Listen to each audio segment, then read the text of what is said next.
مسجد حرام کی تاریخ میں سب سے بڑے توسیعی پروجیکٹ پر کام آخری مراحل میں داخل ہو چکا ہے۔ حرم شریف کا پہلا توسیعی منصوبہ سیدنا عمر فاروق رضی اللہ تعالی عنہ نے 17 ہجری میں شروع کیا تھا۔ اس کے بعد اب تک اس مقدس مسجد کی 10 بار توسیع و مرمت کی جا چکی ہے۔ یہ دنیا کی سب سے بڑی عبادت گاہ یا مذہبی مقام ہے۔ حالیہ توسیعی پروجیکٹ 5 حصوں پر مشتمل ہے۔ اس کی تکمیل کے بعد حرم شریف میں نصف کروڑ سے زائد افراد نماز ادا کر سکیں گے۔ شاہ فہد کے دور میں بھی اس وقت تک کا سب سے بڑا توسیعی منصوبہ 10 برس میں مکمل ہوا، جس پر سعودی حکومت نے 30 ارب ریال خرچ کیے۔ سعودی وزیر حج و عمرہ کے مشیر فاتن حسین کے جاری کردہ اعداد و شمار کے مطابق حالیہ منصوبے پر اب تک 100 ارب ڈالر کی لاگت آ چکی ہے، جس میں اراضی کی خرید، میٹیریل کی لاگت اور مزدوری سمیت دیگر اخراجات شامل ہیں۔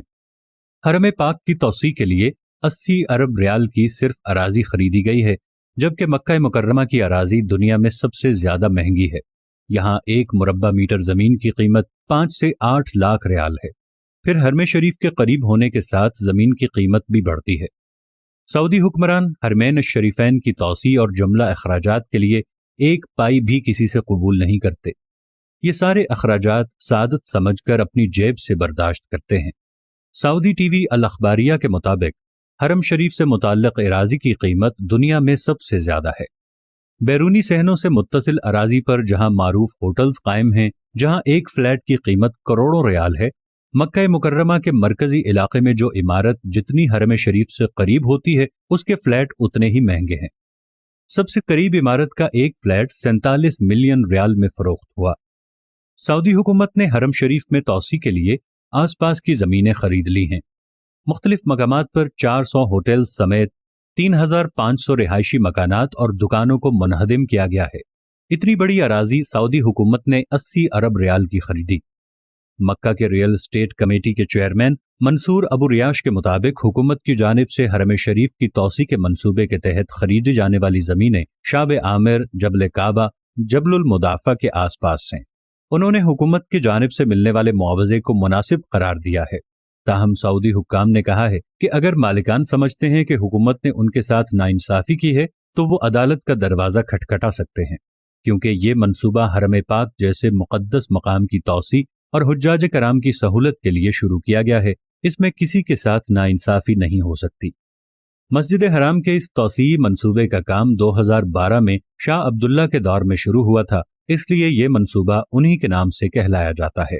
حرمین شریفین کی اتنے بڑے پیمانے پر توسیع کی ضرورت اس لیے پیش آئی ہے کہ ہر سال حجاج کرام اور عمرہ کرنے والوں کی تعداد میں اضافہ ہو رہا ہے۔ حرم شریف کی توسیع کے سلسلے میں شامل حصے میں 3 چھوٹے پاور سٹیشن بنائے جا رہے ہیں۔ یہ پاور پروجیکٹ التاثیر، جبل الکعبہ اور الحزون سڑک کے سامنے تعمیر ہو رہا ہے۔ توسیعی منصوبے کے بعد مسجد حرام اور اس کے احاطے میں نمازیوں کی گنجائش 40 سے بڑھ کر 52 لاکھ ہو جائے گی، اور مسجد حرام کی شمال اور مغرب کی سمتوں سے کم از کم 4 لاکھ مربع میٹر کی زمین مسجد کا حصہ بن جائے گی۔ توسیعی پروجیکٹ پر جدید ترین مشینیں اور ہزاروں افراد کام کر رہے ہیں۔ منصوبے میں خواتین انجینئر کی خدمات بھی حاصل کی جا رہی ہیں۔ 24 سعودی خواتین انجینئرز حرم کی توسیع میں شریک ہیں، جنہوں نے باہر ممالک سے اعلیٰ تعلیم حاصل کی ہے۔ اس وقت مسجد حرام کا کل رقبہ 40 لاکھ 8 ہزار مربع میٹر ہے، اور توسیع کے بعد مزید اس میں اضافہ ہو جائے گا۔ یہ زمین پر قائم ہونے والی پہلی مسجد ہے۔ اس کی پہلی 4 دیواری حضرت عمر رضی اللہ عنہ نے 639 عیسوی میں بنائی تھی۔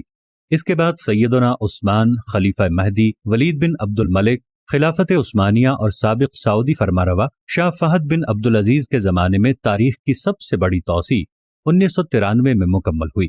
اس کے بعد حالیہ توسیعی منصوبہ اس سے بھی بڑا قرار دیا جا رہا ہے۔ اس منصوبے کے تحت حرم کے قریب تمام چھوٹے بڑے اور پرانے ہوٹلوں کو گرا دیا جائے گا اور ان کی جگہ کثیر لگژری ہوٹل تعمیر کیے جائیں گے۔ وزارت سیاحت کے ایک اعلیٰ عہدیدار نے روزنامہ الیوم کو بتایا کہ خدا کے مہمانوں کے قیام اور انہیں سہولتیں مہیا کرنے کے لیے حکومت کی جانب سے ہوٹلوں کے ایک بہت بڑے منصوبے پر کام جاری ہے۔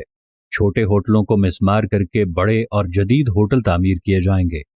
مکہ مکرمہ میں وی آئی پی عازمین حج کے لیے 5 سٹار ہوٹل بنائے گئے ہیں، جن کا کرایہ یومیہ 3000 ریال سے بھی زیادہ ہوتا ہے۔ ان ہوٹلوں میں سب سے مشہور مکہ کا الموسا ہوٹل ہے۔